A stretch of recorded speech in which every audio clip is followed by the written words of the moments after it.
다 같이 기도하심으로 8월 15일 새벽 예배를 하나님께 올려드리겠습니다. 하나님 감사합니다. 오늘도 변함없이 우리에게 평안과 또 자유와 주님과 함께하는 삶을 허락해 주셔서 감사합니다. 오늘도 주님 앞에 겸허하게 나아갑니다.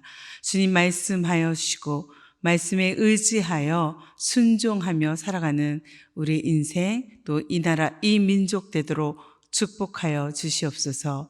예수님의 이름으로 기도합니다. 아멘.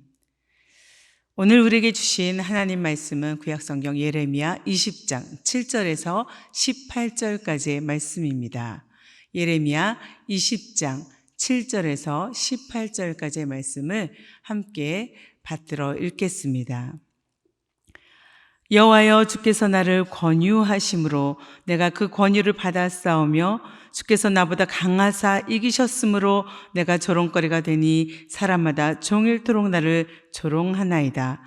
내가 말할 때마다 외치며 파멸과 멸망을 선포함으로 여호와의 말씀으로 말미암아 내가 종일토록 치욕과 모욕거리가 됨이니이다. 내가 다시는 여호와를 선포하지 아니하며 그의 이름으로 말하지 아니하리라 하면 나의 마음이 불붙는 것 같아서 골수에 사무치니 답답하여 견딜 수 없나이다. 나는 무리의 비방과 사방의 두려움을 들었나이다. 그들이 이르기를 고소하라, 우리도 고소하리라 하오며 내 친한 벗도 다 내가 실족하기를 기다리며 그가 혹시 유혹을 받게 되면 우리가 그를 이기어 우리 원수를 갚자 하나이다. 그러하오나 여호와는 두려운 용사 같으시며 나와 함께 하심으로 나를 박해하는 자들이 넘어지고 이기지 못할 것이오며 그들은 지혜롭게 행하지 못함으로 큰 치욕을 당하오리니 그 치욕은 길이 잊지 못할 것이니이다. 의인을 시험하사 그 패부와 심정을 보시는 만군의 여호와여, 나의 사정을 주께 아뢰었사온즉 주께서 그들에게 보복하심을 나에게 보게 하옵소서. 여호와께 노래하라, 너희는 여호와를 찬양하라.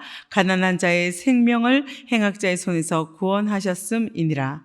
내 생일이 저주를 받았다면, 나의 어머니가 나를 낳던 날이 복이 없었다면, 나의 아버지에게 소식을 전하여 이르기를 당신이 등남하였다 하여 아버지를 즐겁게 하던 자가 저주를 받았다면, 그 사람은 여호와께서 무너뜨리시고 후회하지 아니하신 성읍같이 되었다면, 그가 아침에는 부르짖는 소리, 낮에는 떠드는 소리를 듣게 하였다면 좋을 뻔하였나니, 이는 그가 나를 태에서 죽이지 아니하셨으며 나의 어머니를 내 무덤이 되지 않게 하셨으며 그의 배가 부른 채로 항상 있지 않게 하신 까닭이로다. 어찌하여 내가 태에서 나와서 고생과 슬픔을 보며 나의 날을 부끄러움으로 보내는고 하니라. 아멘. 오늘은 8월 15일 광복의 날입니다. 나라를 잃어버렸던 그 슬픔과 치욕 속에서 다시 이 나라를 회복하고 찾았던 그 기쁨, 감격, 사실 오늘같이 안전하고 자유와 복락을 누리고 있는 지금 우리로서는 가늠하기 어려운 그런 일들입니다. 그러나 우리가 작은 물건 하나라도 잃었다가 다시 찾으면 참 다행이네 하면서 얼마나 기뻐합니까? 그런 거에 비하면 나라를 잃었다가 다시 찾는 것은 상상할 수 없는 그런 놀라운 일인 것입니다. 그런데 예레미야는 이 사랑하는 민족, 그 민족을 잃을 것을 예견하면서 오늘도 몸부림치고 있습니다. 그가 너무도 괴로운 것은, 너무도 고통스러운 것은 이 민족이 나라를 잃을 수밖에 없는 그 이유는 하나님 말씀을 듣기 싫어한다는 거, 거절한다는 거. 그 말씀을 선지자가 선포하면 선포할수록 고난을 당한다는 것입니다. 게다가 예언자를 핍박하는 사람들은 어떤 사람입니까? 종교 지도자들입니다. 너무도 한탄할 일이죠. 예레미야 20장 7절 이하, 오늘 우리가 읽은 이 말씀은 이 모든 사정을 마지막으로 하나님께 예레미야가 아뢰면서 자신의 소명을 생각하고 나를 부르신 그 하나님께 질문하는 내용을 담고 있습니다.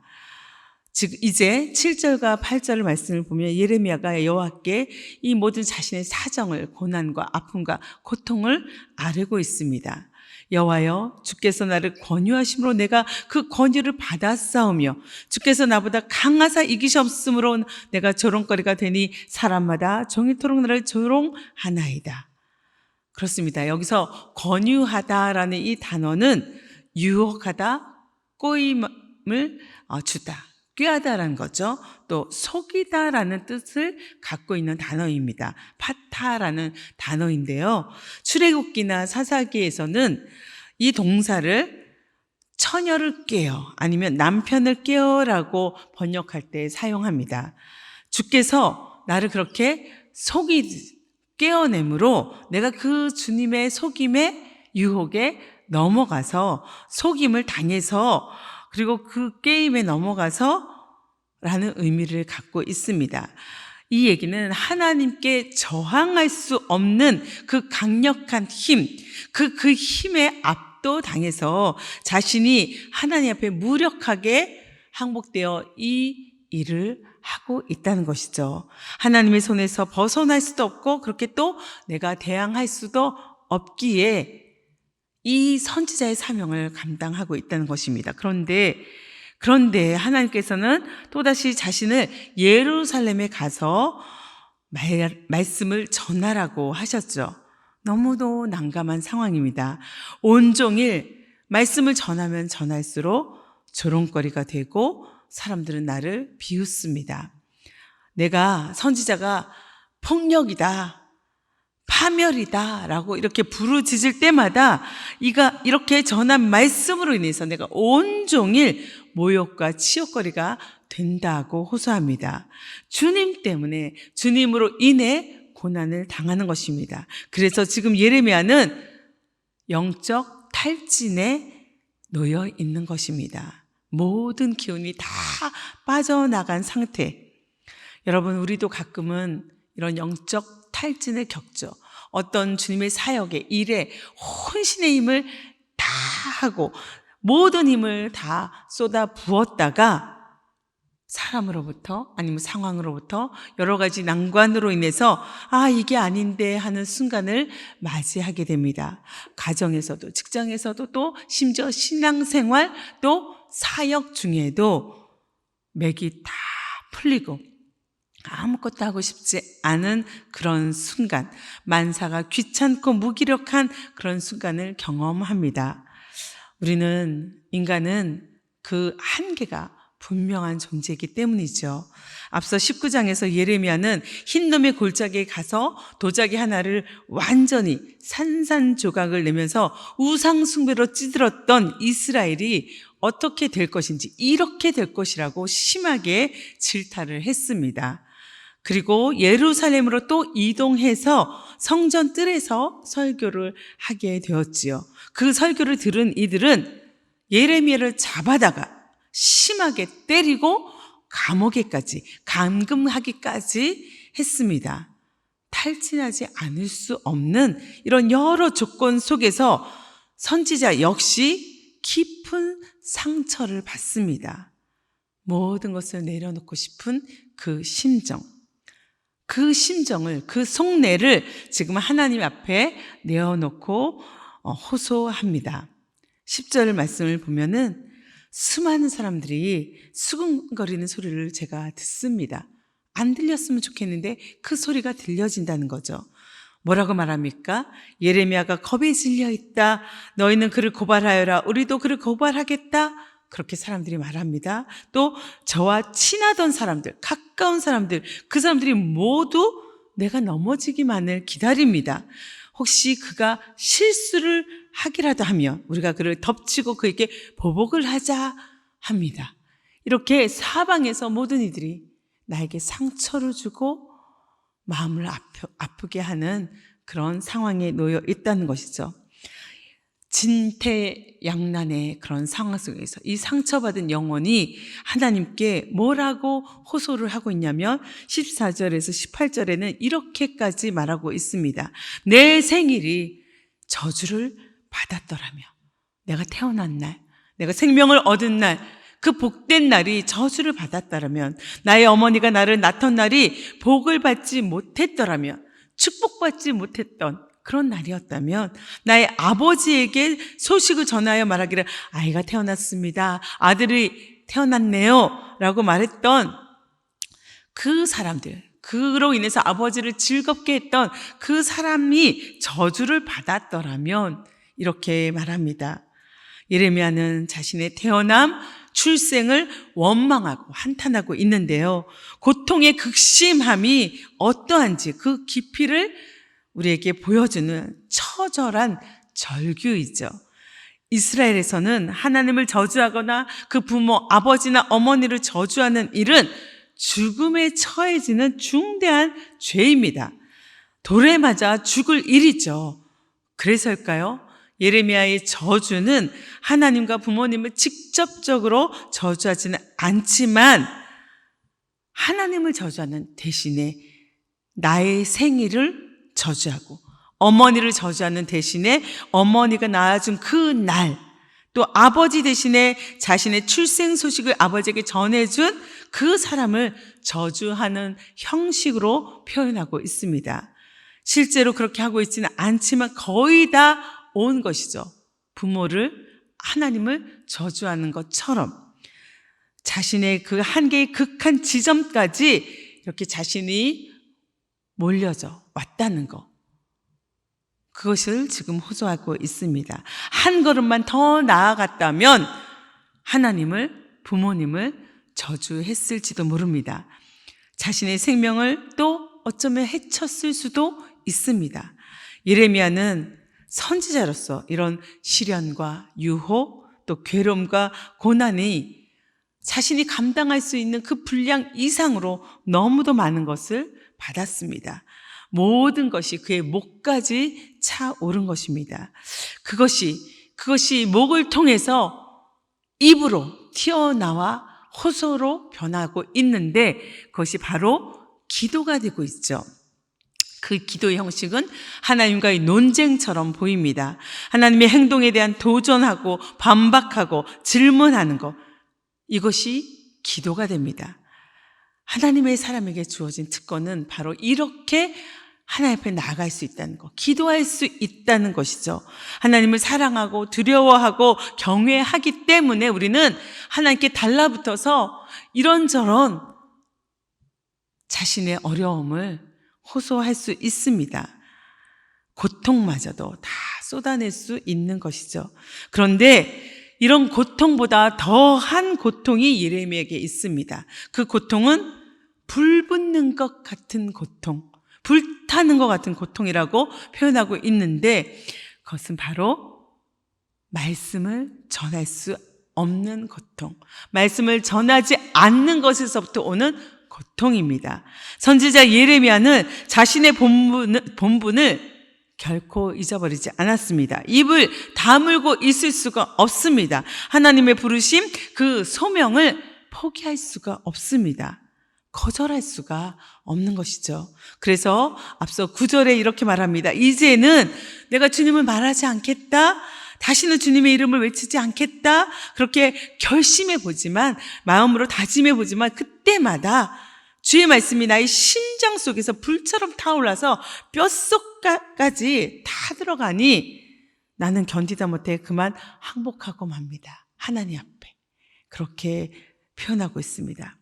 소명에 의한 사명이란 것이 바로 이런 것이죠. 내 마음속이 불타는 것 같은 것, 도저히 억누를 수 없는 그 무엇인가가 바로 사명인 것입니다. 하나님을 믿고 따르는 일이 상상할 수 없는 고통일지라도 우리가 다시 제자리로 돌아올 수 있는 것은 우리에게 하나님께서 사명을 주셨기 때문이죠. 그리고 그 사명을 주신 하나님이 우리에게 바로 이런 분이기 때문입니다. 예레미야가 고백한 것처럼 11절부터 13절에 보면은 여호와는 두려운 용사 같으시며 나와 함께 하심으로 나를 박해하는 자들이 넘어지고 이기지 못할 것이며 그들은 지혜롭게 행하지 못함으로 큰 치욕을 당하오니 그 치욕은 길이 잊지 못할 것이니이다. 그렇습니다. 하나님은 용사이고 나와 함께하기 때문에 나를 박해하는 자들이 오히려 넘어지고 그 하나님을 이길 수 없다. 오히려 하나님으로부터 보복을 당한다라고 말합니다. 12절, 의인을 시험하사 그 패부와 심장을 보시는 만군의 여호와여, 나의 사정을 주께 아뢰었사온즉 주께서 그들에게 보복하심을 나에게 보게 하옵소서. 하나님, 내가 눈으로 똑똑히 보게 해 주십시오 라고 간구합니다. 내 심장, 내 패부를, 내 속내를 다 아시는 하나님께서 나의 기도를 들으셨사오니 그렇게 갚아주시라고. 그러니 그렇게 했을 때 어떤 결과가 있습니까? 여호와께 노래하라. 너희는 여호와를 찬양하라. 가난한 자의 생명을 행악자의 손에서 구원하셨습니다. 이렇게 찬양이 될 것이라고, 찬양이 됩니다라고 고백합니다. 여러분, 주변에 온통 나의 넘어짐을 노리고 기뻐하는 자들이 있습니까? 벗들이, 가까운 이웃들이 나에게 그런 상처를 줍니까? 또 하나님의 말씀에 도무지 귀 기울이려고 하지 않습니까? 이런 모든 감당하기 어려운 그런 상황 속에서도 내가 하나님 앞에 바로 서 있고 하나님만 주목하고 하나님에게 내가 떳떳하다면 하나님은 반드시 나와 함께 하시고 하나님이 내가 생각지도 못한 그 모든 일들을 이루시고 또 원수를 친히 갚아주실 것입니다. 나를 구원해 내실 것입니다. 이것을 믿으십시오. 그리고 오늘 우리가 그 믿음으로 나아가서 오늘 우리에게 주어진 삶을 살아낸다면 결국은 찬양이 될 것입니다. 우리의 삶은, 우리의 인생은 찬양으로 가득할 줄 믿습니다. 절망의 한가운데서도 찬양으로 승리하는 저와 여러분 되기를 간절히 축복합니다. 함께 기도하겠습니다. 주님 감사합니다. 오늘 말씀을 다시 한번 우리가 들으면서 그렇습니다. 세상이 주는 그 어떤 고통보다도 더 괴롭고 힘겨운 것은 내게 주신 사명을 감당하지 못할 때, 하고자 하지 않을 때입니다. 주님, 그 일이 당장은 즐거워 보이지 않을지라도 감당하는 그 기쁨을 허락하여 주시고, 주님이 나와 함께 하시고 주님이 일을 이루시고 성취하시는 것을 내가 볼 때 하나님이 살아계시는구나, 그렇게 감탄하며 주님께 영광 돌릴 수 있도록 우리의 삶을 축복하시고 축복하여 주시옵소서. 특별히 이 민족을 축복하여 주시옵소서. 주님 없는 민족, 그런 나라가 아니라 아무리 번영하고 아무리 많은 것을 누린다 할지라도 우리의 영혼이 가난한 그런 민족이 되지 않도록 하나님 이 민족과 함께 하시고 이 민족이 정신 차릴 수 있도록 주여 믿음의 사람들, 또 이 믿음의 공동체, 교회를 통해서, 수원교회를 통해서 주님의 역사를 이루시옵소서. 예수님의 이름으로 간절히 기도합니다. 아멘.